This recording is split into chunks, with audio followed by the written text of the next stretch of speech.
पति पत्नी की ऐसी भी कहानी। एक गांव में गरीब किसान था।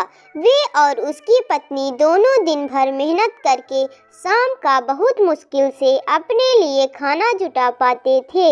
दोनों सुबह में से खेतों में मजदूरी करते थे, सूखी लकड़ियां और पत्ते इकट्ठा करके बेचते, तब कहीं जाकर दोनों का गुजारा हो पाता था। फिर भी पत्नी अपने जीवन से संतुष्ट थी, लेकिन किसान को ये बात हमेशा अखरती थी। उसे अपने दोस्तों और रिश्तेदारों का जीवन देखकर बहुत बुरा लगता था। वे आराम से जीवन गुजार रहे थे। एक दिन किसान की किस्मत पलट गई। जंगल में लकड़ियां लेने गया किसान काफी आगे तक निकल गया। जंगल के बीच जब वह पहुंचा, उसे एक गुफा दिखाई दी। गुफा में अंधेरा था। वो जैसे तैसे हिम्मत जुटाकर गुफा में दाखिल हुआ। तब वो अंदर गया, उसकी आंखें फटी रह गई।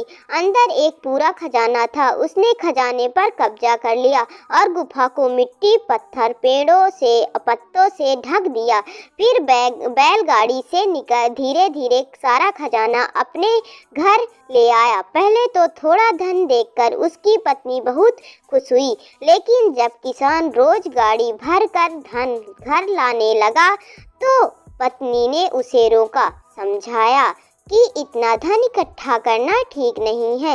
जितने धन में हमारा जीवन आराम से कट जाए, उतना आप ले ही आए हैं।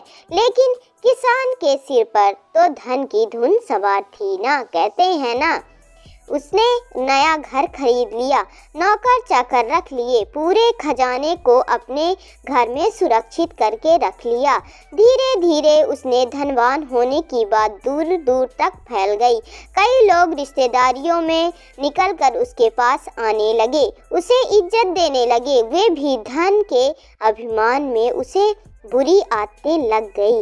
अपनी अय्याशी में वे पत्नी से भी दूर हो गया। उसकी पत्नी को समझ आ गया था कि अब बात हद से बाहर जा चुकी है। वह उसे छोड़कर चली गई। किसान नगर सेठ हो चुका था। उसे उसके जाने का जरा भी दुख नहीं हुआ। समय बीतता रहा, उसकी अय्याशी जारी थी। जब वो एक दिन बीमार हुआ, तब उसने पाया कि उसे अपनी हर छोटी बड़ी ज़रूरतों के लिए नौकरानियों पर निर्भर रहना पड़ा।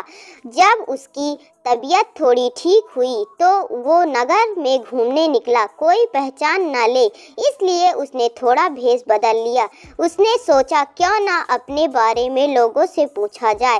घर आकर तो लोग बहुत तारीफ करते हैं। उसने एक आदमी से पूछा कि नगर में जो अमीर आदमी रहता है उसके बारे में क्या सोचते हो। उस आदमी ने कहा, वो तो बेचारा बदकिस्मत आदमी है। किसान ने पूछा, क्यों बदकिस्मत कैसे? उसने के पास तो बहुत धन है, राजा की तरह रहता है। वो आदमी बोला, भाई जब वो गरीब था तो उसकी पत्नी उसके साथ रहती थी। वो बहुत समझदार और भली थी, गरीबी में भी उसका पूरा साथ देती थी, पूरी मेहनत करती थी। लेकिन उस किसान के पास बहुत धन आ गया तो पत्नी भी उसको छोड़कर चली गई। ना घर में पत्नी ना बच्चे, इतना धन आ गया तो ना घर में कोई उसका सुख उठाने वाला, ना ही उसको उपयोग करने वाला। उसे तो छोटे छोटे कामों के लिए भी नौकरानियों के भरोसे रहना पड़ता है। जब पैसा नहीं था तो पत्नी साथ देने के लिए, लेकिन जब पैसा है तो पत्नी चली गई। ऐसा आदमी बदकिस्मत ही तो है। किसान को अपनी गलती समझ आ गई। वे अपनी पत्नी के घर पहुंचा। उसने माफ़ी मांग कर और सारा धन दान देने का वादा करके उसे अपने घर ले आया। फिर जितना धन उन्हें जीने के लिए ज़रूरी था उतना रख लिया और शेष सब गरीबों में दान कर दिया। कहानी की से हमें यह सीख मिलती है कि गृहस्थी को चलाने के लिए धन तो जरूरी है, लेकिन धन से ज़्यादा जरूरी दो चीज़ें हैं। एक तो पति पत्नी का आपसी विश्वास और दूसरे के उसके बीच प्रेम। अगर घर में ये दोनों चीज़ें नहीं हैं तो धन होते हुए भी उसका सुख नहीं भोग सकोगे। थैंक यू दोस्तों।